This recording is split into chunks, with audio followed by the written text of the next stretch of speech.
Hey guys, it's ANicWin, also known as Amy, and happy Monday. I hope you're having a lovely day. This build is something I'm kind of excited about. It feels like it's a little bit different than what I normally do. Possibly. I don't know. You be the judge of that.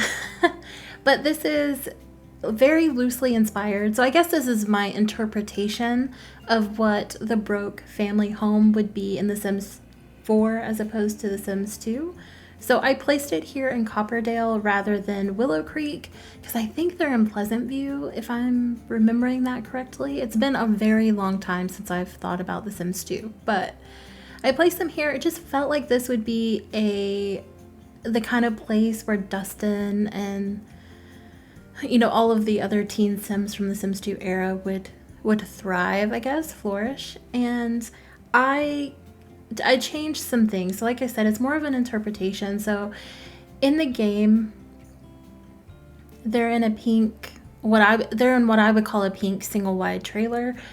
To make the proportions the same in The Sims 4 as they are in The Sims 2, I had to change the layout a little bit because the home was just going to have to be a little bit wider than a single wide trailer. So in this interpretation, I'm thinking they're more so in like a modular home or a prefab home, which is similar to a trailer in nature, but not quite the same. They have more floor space, and I mean there are multiple differences, but so that was kind of the vibe that they're going for, more for a modular home. And as you can see, or maybe you can't see because it's kind of high up, but this is a 3-bedroom, 1-bathroom space. It's got a mudroom, that's what that little yellow thing is on the bottom left, and a kitchen that is separate from the living space. There are a ton of doors in this build. I don't think I've ever used this many doors and archways and stuff like that, but here we are. And I left the exterior for the end. You'll see that it's very simple. At the time, I didn't really know what direction I was going to go. And I decided to start with the interior, and I wanted to start specifically with Dustin's room. Now, in The Sims 4, Dustin is like a slightly overweight celebrity, and I've never understood that. But I guess it's an alternate reality, whatever. I don't know. It doesn't make sense. I delete him every time. I don't want him in my game.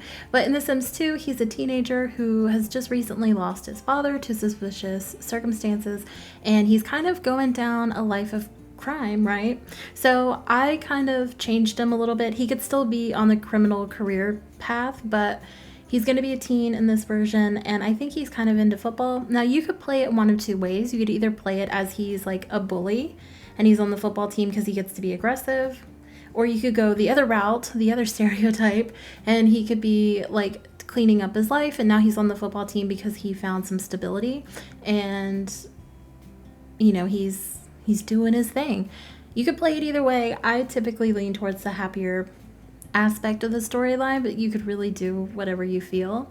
Now, I will say with his room, I do take away the punching bag just because it was causing some routing issues. I replace it with a stereo, and I resize that little barrel that his TV and game station is on so that you can access that. And there's some like clutter right there. That for some reason was causing a routing issue. It's a floor decoration, so I'm just confused as to why it always causes a routing issue. But I move it to in front of the bookshelf, and it seemed to fix all of that. So there are some changes made to his room. I did play test this build before doing the voiceover, which is a plot twist. I feel like lately it's been opposite, but the changes have already been made.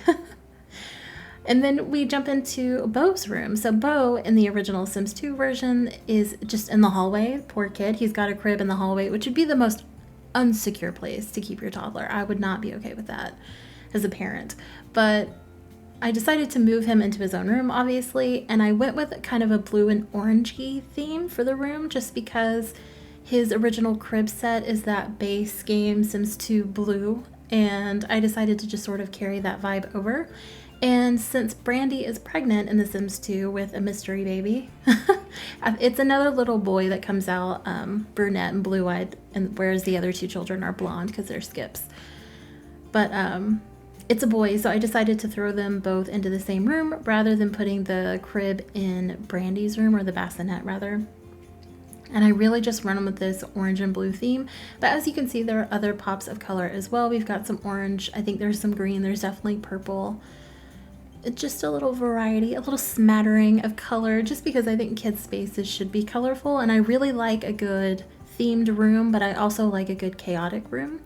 I decided to place a high chair in here with this stuffed animal in it. I had my original high chair, and I can't remember who the maker. It was a wooden one it was a fancy one. I don't know. My mom had it. But I had the high chair in my bedroom growing up that I used to put my dolls in, and I would play with it. We still have that high chair. My nephews have all used it now. But I had that in my room as like a toy, and I would sit in it all the time and read, like with the tray off, obviously. And then eventually I got too big for it, and it moved to the basement. But I thought that was a fun nod to childhood. And then we moved to the bathroom. Now, I thought that these shelves right here were going to give me some trouble with routing as my computer goes off. Ignore that. I'm on a lunch break. But they didn't. So I play tested this. Like I said, I didn't have any issues giving a toddler a bath, taking a bath. I did not play test it with a pet, but I don't imagine you would have routing issues with that either.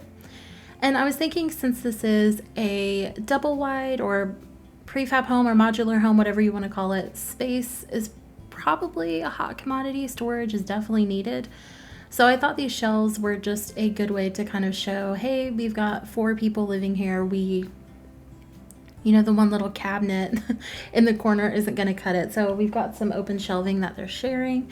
I feel like the more adult-ish things are on the top, and the bottom is more for the kids just so that they can reach it, but it's really blended in pretty well. And the bathroom's pretty simple. I kept it that way on purpose. I feel like all of my bathrooms are simple and the same. And to be honest, that's really due to a lack of trying. I don't try to really make them super different just because it's a bathroom. I don't know. I feel like you can get creative with them. Certainly, I've seen people do amazing things. But I just don't ever really feel like doing it just because I don't spend time in the bathrooms with my Sims. Like, I send them in to do their thing, and then I'm off doing something else. So as long as it's got everything that it needs and it's somewhat aesthetically pleasing, I'm fine. That might just be a me thing. I might need to step it up. I don't know. Feel free to call me out. I'm admitting my flaw. But that's it for the bathroom. And then we hop into Brandi's room. Now, in the original Sims 2 home, her room is red, and I believe, if memory serves me correctly, it's got kind of like an Asian influence, sort of.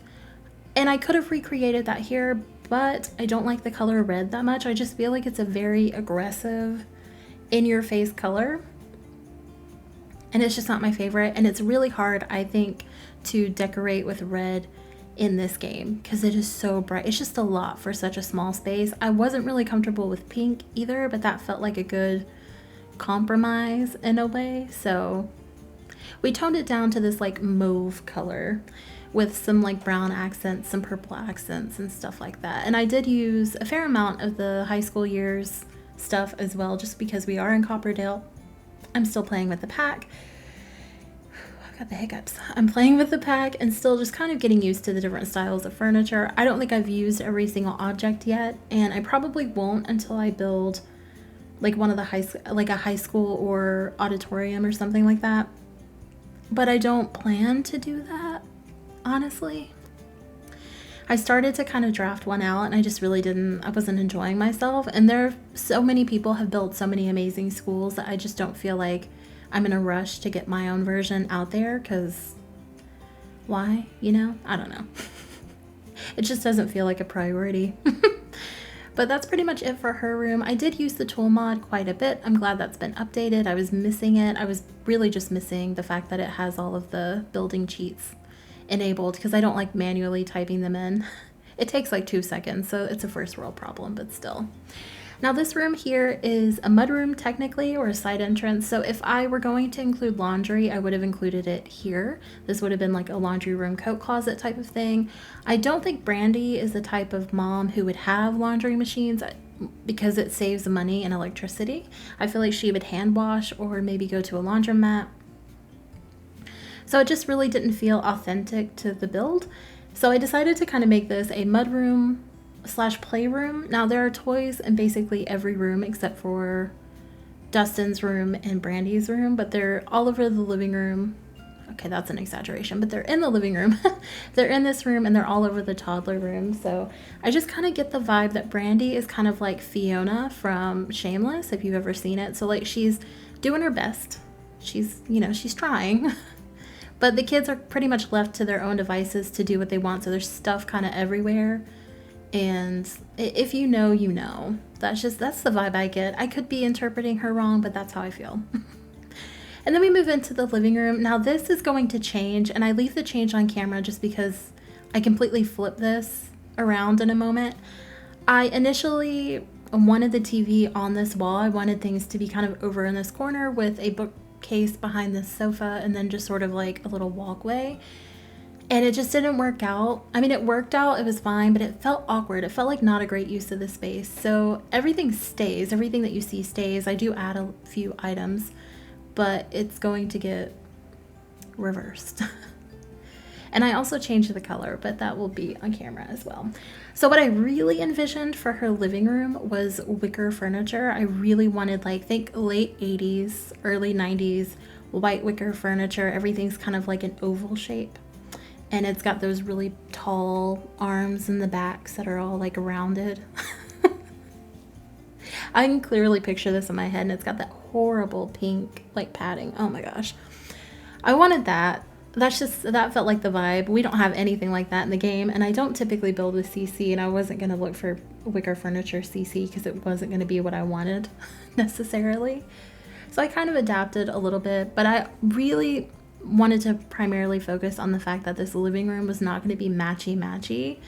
If anything, it was going to be full of stuff that they purchased, you know, secondhand, that they purchased from family members. Maybe it was gifted. I really doubt it though. And so they bought everything at different times. So some stuff is going to look newer than other pieces. It definitely is not all from the same set. It's definitely not matching. And that's fine. Right? Like not everyone's furniture matches. I think that's kind of unrealistic to expect every piece of furniture to be the same. I mean, I build that way a lot, but like in real life, none of my stuff matches. Actually, that's wrong. My bedside table and my dresser match, but that's because they were bought as a set and they were gifted to me. I did not purchase them. But nothing else in my life matches. Just because you buy a piece here or there and you don't buy everything at once, usually. Typically you don't. Sometimes you do. There are exceptions to every rule, you know. But we move on from the living room as soon as I stop looking at it, and we go into the kitchen, and the kitchen's pretty simple as well.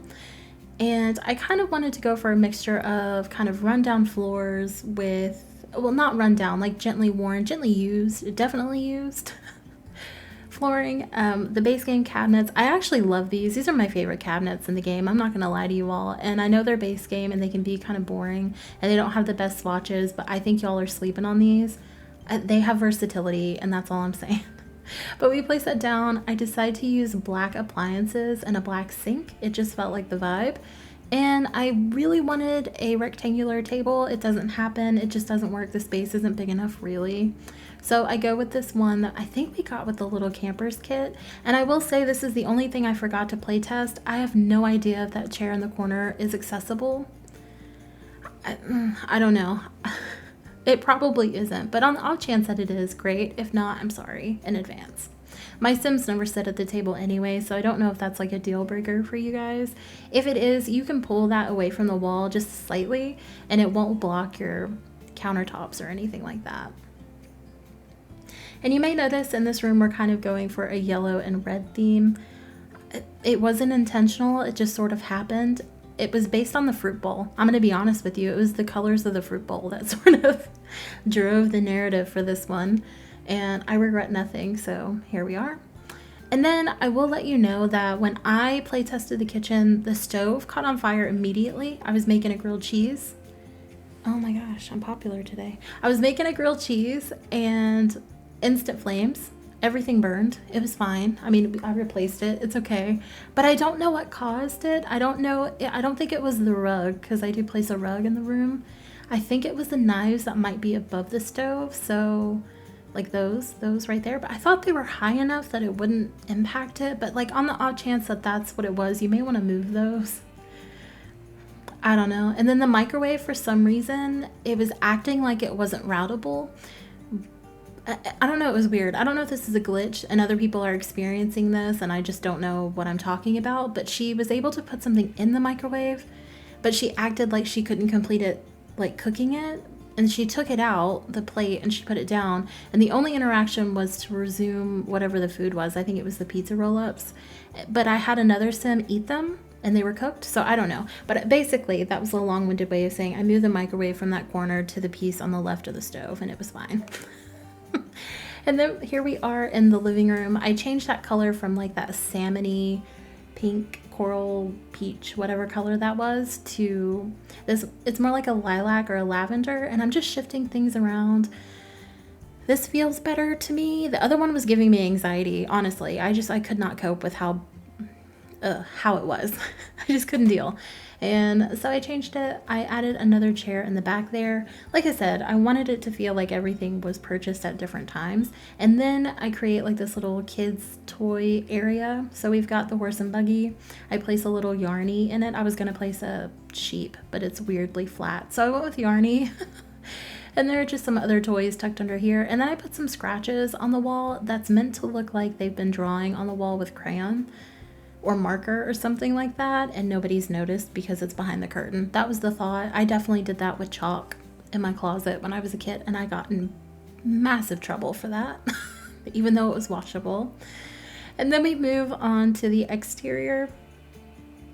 And in the original build, Brandi has a little, I think it's like a 3x2 garden that has rose bushes in it, which feels kind of swanky. I don't know. But I decided to kind of change it a little bit and go with this. It's still very structured. It looks like a proper garden, and I like that. But then the rest of the landscaping, it kind of looks like she owns a little push mower but doesn't own a weed eater, and she doesn't know how to like mow next to the rocks and stuff like that, which is fair, and I could be talking out of my butt. I don't mow. I never have. I have 3 brothers. And I had a cousin that lived with us that was older, so I didn't mow. My chores were very much so not yard work. And I don't do it now. I pay somebody, so. It's a millennial thing, maybe. I don't know. But that was kind of the vibe for the yard. And I found these little barrel things that look like the barrel planters, but they're a little bit taller, so I didn't have to stack them. I really like that. And I think it's a little daisy bush I've got in there. I don't know. I like the idea that Brandi, in her downtime, whenever she has it, I think she's into gardening. I think that's kind of her thing. She likes to get to her roots and do the nature thing. And I don't know, I enjoy that. You kind of have to make things up about their personalities because it's been so long since I played The Sims 2. I don't really remember much about her. And then I, of course, included the iconic pool. It's a little bit bigger than the one that Skip allegedly drowned in. And there is, of course, a ladder, but it wouldn't be the Broke family home without a small-ish pool in the back. And then I also included a little playground area for the little kids and a little gardening area that I think I cut off. So that's it for the build, guys. I'm going to leave you here to finish the rest of it and hit the screenshots. As always, feel free to leave me a like or a comment down below letting me know what you think. You can also subscribe if that's something that would spark joy for you. I will be posting the screenshots on Instagram if you want to hop over there and check those out. I will see you on Monday with my next video, and in the meantime, I hope you have a lovely day and a lovely rest of your week. Bye, guys.